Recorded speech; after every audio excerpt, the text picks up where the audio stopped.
नमः शिवाय दोस्तों। आगे भगवान दत्तात्रेय जी फरमाते हैं कि ये जो पूरा मन है हमारा, जो हमारे भीतर का जो सबकॉन्शियस माइंड है और कॉन्शियस माइंड है, मैं आपको अपनी लैंग्वेज में समझाऊंगा क्योंकि बहुत गूढ़ हिंदी आपको नहीं समझ में आ पाएगी। जो हमारा मन है वो वास्तव में इस पूरे ब्रह्मांड का कारक है। अब आप लोगों ने बहुत सारे लॉ ऑफ अट्रैक्शन और ये सब देखा होगा, बहुत सुना होगा, परंतु कई लोग कहते हैं कि इतनी जल्दी भैया फॉलो क्यों नहीं होता, हम तो कर तो बहुत टाइम से रहे हैं पर हो क्यों नहीं रहा। तो मैं वहां आपको कहता हूं कि आप अपने डीप इनसाइड में जाके पूछो कि वास्तव में वहां विचार क्या चल रहा है। आप 2 घंटे शांत होकर के बैठो, आंख बंद करके, वास्तव में गहराई से देखो कि वहां विचार क्या चल रहा है। आप कोई जीवन में आप कोई कार्य करना चाह रहे हो कि ऐसा कोई कार्य हो जाए, तो वास्तव में वो विचार क्या चल रहा है कि वो कार्य होगा या नहीं होगा। 1% भी डाउट है उस कार्य के होने में? ध्यान से सोचो। अगर 1% भी डाउट है तो वो कार्य आपका नहीं होगा। और जो कार्य आपको लगता है कि होना है, तो आप मान के चलो कि आपके भीतर से उस कार्य के प्रति इतनी जबरदस्त पॉजिटिविटी होगी और वो कार्य होगा। अब यहां पर क्या है, यहां पर पूरा ग्रहों का जाल शुरू हो जाता है। अब जहां पर राहु केतु शनि मंगल ना जाने क्या क्या आता है, क्योंकि ये ग्रह आपके विचार हैं। अब जो अवधूत है फिर वो क्या है? अब अवधूत कहते हैं कि दत्तात्रेय भगवान कहते हैं कि मैं तो इस मन से परे हूं। वास्तव में ये मन ही इस संसार का कारक है। ये पूरा ब्रह्मांड जो चल रहा है ये मन ही चला रहा है और मन से ही ये सब कुछ हो रहा है। मन हमारा माइंड, मस्तिष्क, वही जो अंदर हमारे जो सोचता है, जो क्रिया। अगर आपने सोचा कि मुझे दुबई जाना है, तो आप दुबई के लिए प्लान बनाओगे, उसके लिए टिकट खरीदोगे, उसके लिए तैयारी करोगे, बैग पैक करोगे तो दुबई पहुंचोगे। सबसे पहला तो विचार मन ही करेगा। आपको किसी के ऊपर बॉम्ब ब्लास्ट करना है, आतंकवादी बनना है, तो वो भी आपका विचार ही आपको आतंकवादी बनाता है। और आपको परमात्मा की प्राप्ति करनी है, आज इस वीडियो को आप आए हो तो ये भी आपका मन ही लेकर के आया कि यार कुछ अच्छी चीज मिल रही है। तो ये मन को आप जहां लगाओ, तो लगाने वाली पावर कौन है? अवधूत ब्रह्म।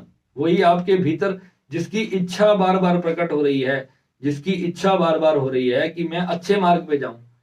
अब वो मन जो है, फिर इंद्रियां जो है वो उसको दूसरी तरफ धकेलती हैं। यार ये खा ले, यार ये पी ले, गेम खेल ले, गाने सुन ले, मूवी देख ले। वो इंद्रियां जो हैं वो 1000 तरफ ले जाएंगी बजाय इस एक अंदर आने के। तो इस पॉइंट पर भगवान दत्तात्रेय कहते हैं कि इसको समझने के लिए भीतर ही बैठ जाना होगा। कुछ भी ना करते हुए शांत होकर के बैठ जाना होगा। शांत होकर के बैठ करके गुरु से दीक्षा प्राप्त होने के बाद आपको अपनी उस शक्ति को, जैसे गुरु आपको मार्ग देता है उसी तरीके से आप उस शक्ति को ऊपर उठाना शुरू करो। और ब्रह्मांड की जो अलग अलग डायमेंशंस हैं, जो हमारे शरीर की, हमारे भीतर के जो हमारे 5 शरीर हैं, उसके अंदर जब आप आगे चलते जाओगे, सूक्ष्म में और सूक्ष्म में और सूक्ष्म में, जब आनंदमय कोश में आप प्रवेश करोगे, तो आनंदमय कोश क्या है? अवधूत। तो अवधूत वहां से ये प्रवचन करते हैं।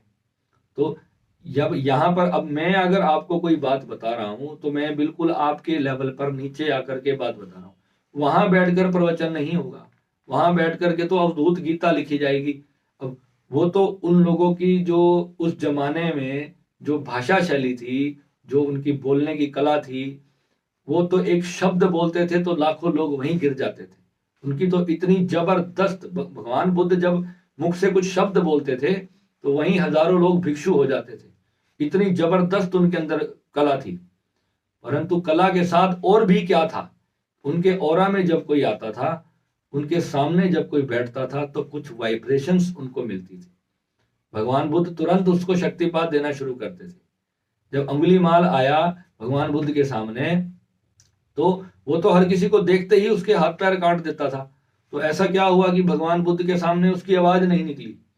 क्योंकि भगवान बुद्ध के जब सामने आया तो वहां उन्होंने अपना कुछ शक्तिपात खोल दिया।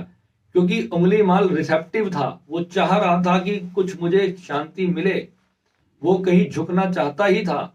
वो लोगों की हत्याएं कर करके वो ऑलरेडी दुखी था।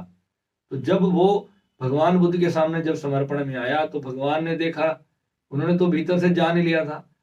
अब यहाँ जब भगवान भगवान शब्द मेरी आदत है, जब मैं किसी भी गुरु की बात करता हूँ तो मेरे मुख से भगवान निकलता है, क्योंकि जब हम उस भाव से तो जुड़ते हैं तो उनकी कॉन्शियसनेस का जो प्रेम है वो हमारे लिए खुल जाता है। जब हम उनको भगवान मान के 2 पल के लिए भी जब उनके साथ हम पूरे अटैचमेंट के साथ जब जुड़ते हैं, आप किसी भी भगवान का ध्यान करके देखो, सच्चे मन से उनकी कॉन्शियसनेस को पुकारो, आप देखो तुरंत शक्तिपात होना शुरू होगा आपको।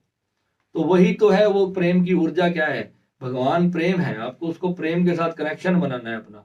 लोग कहते हैं कि गुरुजी शक्तिपात नहीं आ रहा, शक्तिपात नहीं आ रहा। मैं भी पहले अपने गुरुजी को बड़े फोन करता था, गुरुजी पता नहीं आज क्या हो गया, शक्तिपात नहीं आ रहा।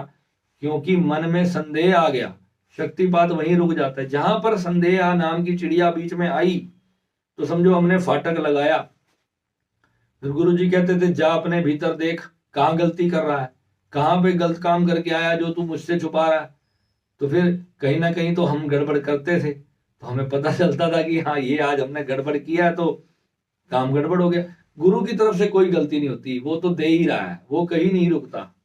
हम अपने दरवाजे बंद करके बैठ जाए तो इसमें गुरु की कोई गलती नहीं। हम जब गुरु को एक छोटा मोटा इंसान समझ लेंगे, उसी दिन हमारा फाटक बंद हो जाएगा, उसी दिन वो कृपा आनी बंद हो जाएगी।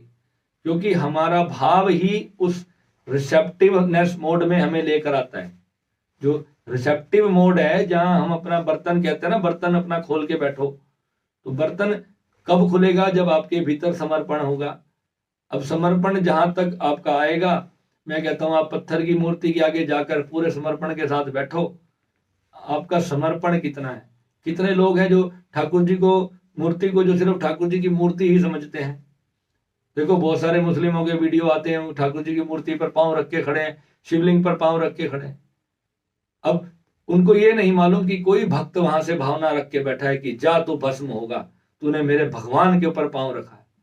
वो जो वाइब्रेशन है वो उसकी 17 पीढ़ियों को समाप्त करने की पावर रखती है। क्योंकि लाखों भक्तों की ऊर्जा से टकरा गया वो एक मूर्ख, जिसको ये नहीं पता कि उसने तो किसी को दिखाने के लिए भगवान की मूर्ति तोड़ दी या उस पर पांव रख दिया। लाखों भक्त जब उस वीडियो को देखते हैं, उनकी जो हृदय से जो भावनाएं निकलती हैं, जो नेगेटिव रेज निकलती हैं, इन्हें मेरे भगवान पर पांव रखा है, वो जो ऊर्जा उस व्यक्ति के जीवन पर जाके जो प्रभाव डालेगी वो अभी उसको उसका अंदाजा नहीं। तो दोस्तों, इसलिए अगर आप आस्तिक हैं या नास्तिक हैं, ये बात भी आपको समझनी चाहिए कि अगर आप भगवान को मानते हैं तो ठीक, अगर नहीं मानते तो आप इनके अगेंस्ट मोड में भी ना बैठें। आप किसी भी रिलीजन से हैं, आप निराकार को मानिए चाहे आप साकार को मानिए। साकार वालों का अपना मार्ग है और निराकार वालों का अपना मार्ग है। वास्तविकता जिनको दोनों मार्गों का पता है तो वो निराकार की भी पूजा करेगा और साकार की, क्योंकि वो तो सब कुछ में ही अपने भोलेनाथ को देख के बैठा है, या कृष्ण को देख रहा है, या राम को, या गुरु नानक जी को, किसी को भी देख रहा है। अगर आप किसी सच्चे सिख से पूछोगे तो वो कहेगा कि कण कण में मेरा वाहिगुरु है। तो आपको वो भावना उसकी पता चलेगी कि वो कण कण में, वो एक सड़क पे बैठे बच्चे को भोजन कराने की भावना जो क्यों, किसको? वो अपने परमात्मा को ही तो भोजन करा रहा है। वो जो लंगर करा रहे हैं, जो सेवा करा रहे हैं, इतनी क्या है, उसके हुक्म का पालन कर रहे हैं। तो ये भावना ही आपको देने से पैदा होती है।